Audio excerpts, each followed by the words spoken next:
안녕하십니까. 마디트라우마병원의 변재영 원장입니다. 오늘은 어깨 질환 중에 아주 그렇게 흔한 질환은 아니지만 또 드문 질환도 아닌 이두근 파열에 대해서 설명을 드릴 텐데요.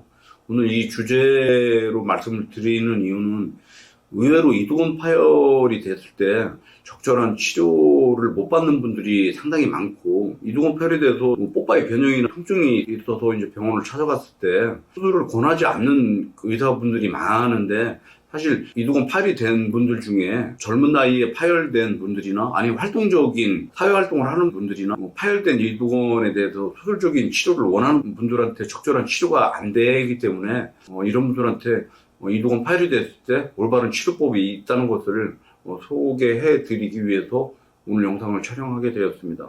이두근 파열은 어떤 질환인가요? 원래 이두근은 롱헤드하고 숏헤드가 있습니다. 롱헤드와 숏헤드가 이두근을 만들게 되는데, 우리가 이두근이 파열이 됐다, 이두근이 끊어졌다고 하는 것은 다 이두근 장도의 얘기입니다. 이두근 롱헤드의 얘기를 말씀드리는 거고요.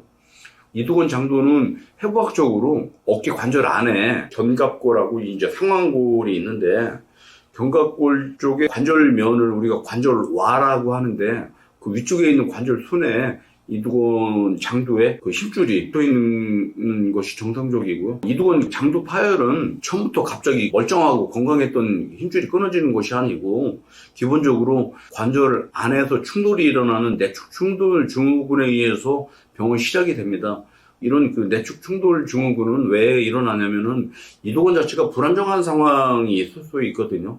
예를 들면 이제 슬랩 파열이 있다거나, 아니면 이두근 자체를 잡고 있는 SGHL이라는 인대 자체가 좀 약화해서 이두근이 불안정하게 되면은 어떤 분들은 견갑하곤하고 충돌이 되는 분들도 있고, 어떤 분들은 극성근과 충돌이 되는 분들이 있는데, 이런 상황이 되면은 회전근개도 손상이 있지만 이두근도 충돌이 되면은 마모가 되지 않겠습니까? 이제 이런 상황에서 갑자기 이제 무리해서 힘을 쓰거나 하면은 이두근 장도가 파열이 되게 되는데, 파열이 되게 되면은 파열되는 위치에 따라서 끊어진 안쪽은 관절 안에 남아있고, 파열이 된 바깥쪽은 아래쪽으로 흘러내리게 되는데, 관절 안쪽에 남아있는 이두근 장도의 근위부 자체는 파열된 부위가 남아있게 되면 염증을 일으킬 수도 있고, 그거 이외에도 여러 가지 이제 증상을 일으킬 수가 있는데, 이런 것이 일반적으로 이제 이두근 장도의 파열의 상태가 되겠습니다.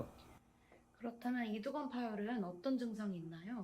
이두근 파열이 되게 되면 환자분들이 대부분 어느 정도는 알고 계세요. 왜냐면 갑자기 어깨에서 뚝 소리가 나면서 이두근이 흘러내리면서, 예전에 뽀빠이 만화 영화가 있었지 않습니까? 뽀빠이 보면 이렇게 알통을 만들지 않습니까?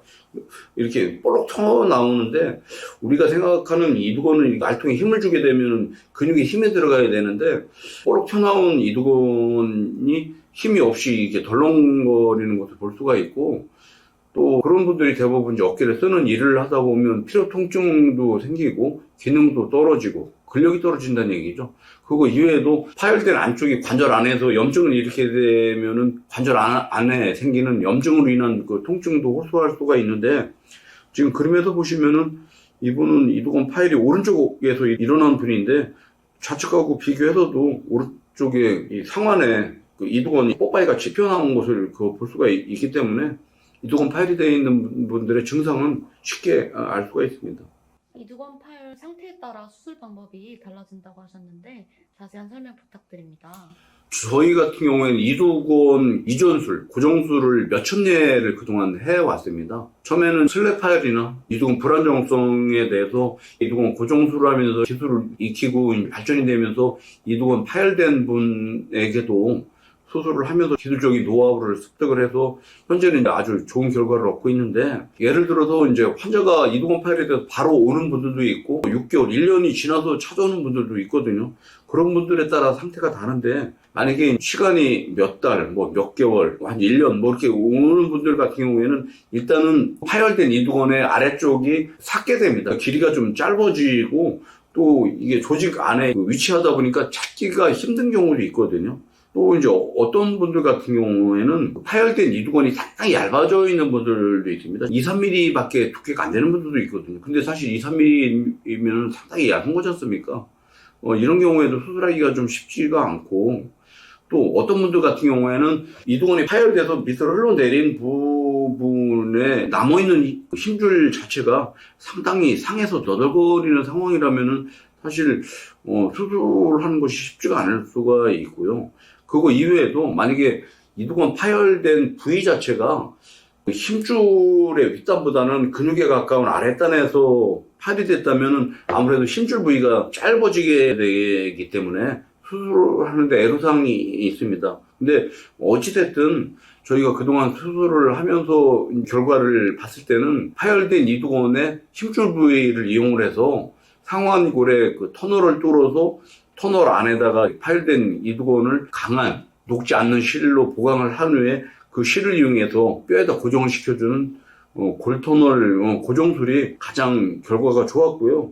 지금 모식도와 같이 터널에다가 구멍을 뚫고 아랫단으로 가는 구멍을 2개 뚫어서 실을 빼내서 바깥쪽에서 실로 고정을 해서 묶는 그런 방법이 현재 저희들이 시행하는 여러 방법 중에 가장 좋은 방법이 되겠습니다. 보통 이런 볼터널을 이용한 수술법을 하게 되면은 먼저 관절 안에는 관절경을 이용해서 손상된 연골이나 아니면 파열돼서 남아있는 안쪽에 이두건은 다듬어내거나 하는 그런 과정이 있겠고요. 만약에 회전근개 파열이 동반이 되어 있다면 거기에 대한 치료도 당연히 해야 되겠죠. 그래서 이두건을 찾은 후에 이두건을 직접 그 뼈에다가 그 터널을 뚫어가지고 고정을 할 수가 없기 때문에 녹지 않는 강한 실로 이두건을 봉합을 해서 터널을 뚫고 터널에 고정을 하는 그 방법을 하는 것이 결과는 상당히 좋고요. 지금 보시는 영상은 이번은 수술하고 고정이 끝나고 이제 재활 들어간 분의 영상인데 아직 보면은 겨드랑이에 수술한 상처가 다 이제 아물지 않았음에도 불구하고 이두건의 기능이 온전히 하는 것을 볼 수가 있습니다. 만약 이두건 상태가 좋지 않아 골터널을 이용한 고정술을 못하게 되는 경우에는 어떤 수술을 해야 하나요? 앞서 말씀드렸듯이 이두건 상태가 좋지 않은 경우에는 골터널 고정술이 좀 힘든 경우도 있거든요. 근데 어찌됐든 일단 강한 고정술을 하는 게 제일 중요하고요. 그래야 이제 이두건 기능을 유지하고 살릴 수가 있으니까요. 저희도 이제 몇 가지 방법을 이용하는데 나사를 이용해서 고정하는 방법도 있고요.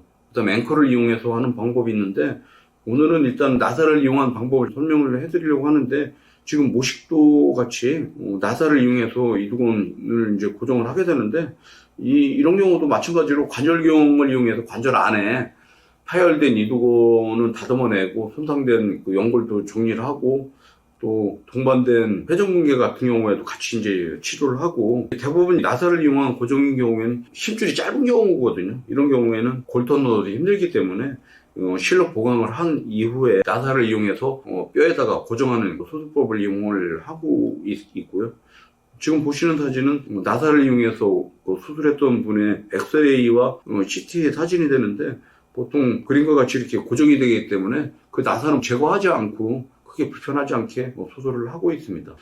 이거조차 힘든 분들이 가끔 있는데 아주 심줄의 상태가 좋지 않거나 아주 짧아진 분들이 있거든요. 그런 경우에는 저희가 이제 마지막으로 할 수 있는 방법은 이두건이 내려오는 상완골의 그 윗단에는 행상완인대라고 해서 이두건이 지나가는 터널을 그 위에서 막아주는 그 조직들이 있습니다.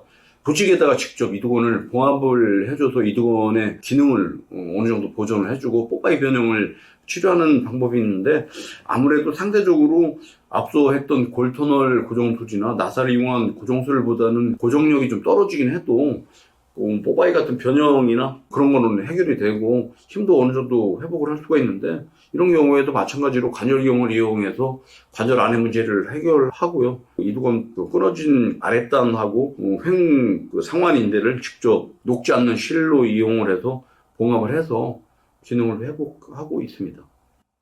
마지막으로 정리 말씀 부탁드릴게요. 이두건 파열이 되는 경우가 아주 흔하지는 않지만 저희 같이 업계를 전문으로 하는 의사 입장에서는 드문 병은 아닌데 이제 많은 이두건 파열이 된 환자분들이 파열이 되고 나서 병원을 방문했을 때 본인은 불편감이나 아니면 튀어나와 있는 미용적인 거나 아니면 통증 때문에 수술을 원하는 분들 중에 수술을 못 받는 분들이 꽤 있는 것으로 알고 있습니다. 저희 병원 같은 경우에는 이두건 파열에 대해서 고정 수술을 하고 있고요. 또한 좋은 결과를 얻고 있기 때문에 혹시라도 이두건 파열이 된 환자분들 중에 젊고 활동적인 활동을 하는 분들이 수술적인 치료를 원하는 분들이라면은 저희 병원 같이 이두건 고정술을 시행하는 병원에 방문하셔서 치료하는 것을 권해드리고 싶습니다. 감사합니다.